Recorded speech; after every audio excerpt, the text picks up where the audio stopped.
ఇక పండుకుంటే నిద్ర పట్టట్లా, కళ్ళు మూసుకొని ప్రభువా, అదే ఫస్ట్ మాట ప్రభువు నేను తలుచుకోవటం. ప్రభువా, ఈ లోకంలో నాకు నువ్వు తప్ప దిక్కెవరు లేరయ్యా. నేను స్నేహితులు ఉన్నారు, తల్లిదండ్రులు ఉన్నారు, అన్నదమ్ములు ఉన్నారు.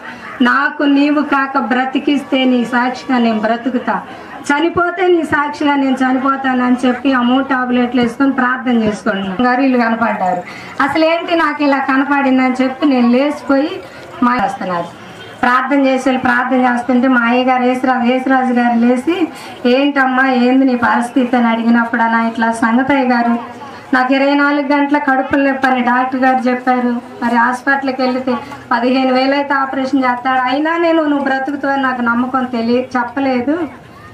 నాకు ప్రార్థనలో కూర్చోబెట్టుకొని ప్రార్థన చేశారు. నైట్ అంటూ మా ఇంట్లో ఉపవాసం ఉండి, వాళ్ళు మొత్తం మా ఇంట్లో ఉపవాసం ఉండి ప్రార్థన చేసి, ఉదయం వెళ్ళేటప్పుడు పాస్టర్ గారు అన్నాడు కదా, నీకు నమ్మకం ఉంటే దేవుడు ఉన్నాడన్న నమ్మకం నీకుంటే ఆదివారం నాడు మీరు ప్రార్థనకు రమ్మని చెప్పి అయ్యగారు వెళ్ళిపోయాడు. వెళ్ళిపోయిన తర్వాత నా పరిస్థితి ఎలా ఉంది, ఇనుకొండ అప్పుడు 5 రూపాయల ఛార్జీ, కొల్లాపల్లి నుండి ఇనుకొండకి 5 రూపాయల ఛార్జీకి నాకు చెక్కక ఎంత మందిని అడిగినా ఎవరైనా నేను మరి ఇస్తాను వినుకొండ వెళ్ళాను అన్నోళ్ళు లేరు.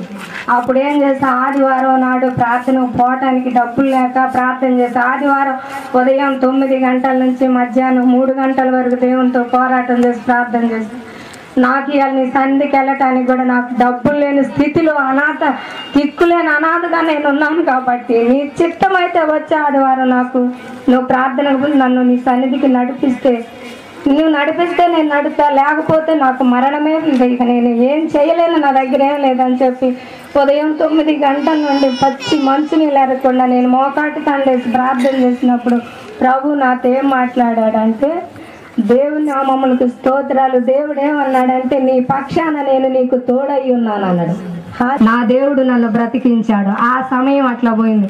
2010లో దేవుడు నాకు నా తమ్ముడు మేము చూపించాడు ఆ శోధన ఎలా చూపించాడంటే, గవర్నమెంట్ హాస్పిటల్లో పడేశారు, కోమాలోకి వెళ్ళిపోయిన తర్వాత నేను దిగ్గుగా లేచి నిద్రలో కేకలేస్తుంటే నా రెండో కొడుకు ఏంటమ్మా అని లేపిండు. అయ్యా మాయ మీద నాకేదో పీడకాలు వచ్చింది, ఎమ్మటే ఫోన్ చేయమని అడిగిన తర్వాత ఫోన్ చేశాడు. నాకు దర్శనంలో ఏం చూపించాడంటే, నీ మరణపు ముందు సమీప ఎప్పుడైనా నేను మరణించాల్సిన దినము నాకున్నది. భక్తుడైన దావీదు మహారాజు అన్నాడు.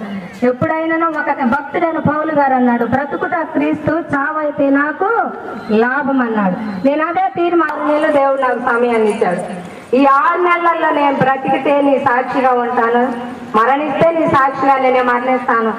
నువ్వు నన్ను సన్నిధికి నీ మందిరానికి నడిపించినంతవరకు దాకా నేను మందిరానికి పోనని చెప్పి దేవునితో పోరాటం చేసి మరణ పడకల్లోనే లేవటానికి అవకాశం లేదు. నా జుట్టు మొత్తం శుభ్రంగా ఊడిపోయింది.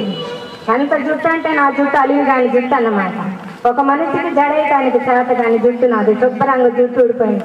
ఒక సమయంలో నేను 3 నెలల ప్రార్థన పోసేసరికి నా ఆత్మీయ తల్లి నా తండ్రి నా ఇంటికి వచ్చారు, ప్రార్థన చేశారు. ఏందమ్మా నీ పరిస్థితి అంటే, లేదు అసలు నాలో నేను కానని చెప్పి నేను దిగ్గతో ఏడ్చేదాన్ని. ఇక నా ఆత్మీయ తండ్రి వచ్చి అడిగినప్పుడు, అయ్యా ఇక నేను నీలో నీ గొర్రెల్లో ఒక గొర్రెలు కాను, నీ గొర్రె తప్పిపోతున్నాడు, నా కోసం నా కుటుంబం కోసం మీరు ప్రార్థన చేయండి. ఇది నా సాక్ష్యం.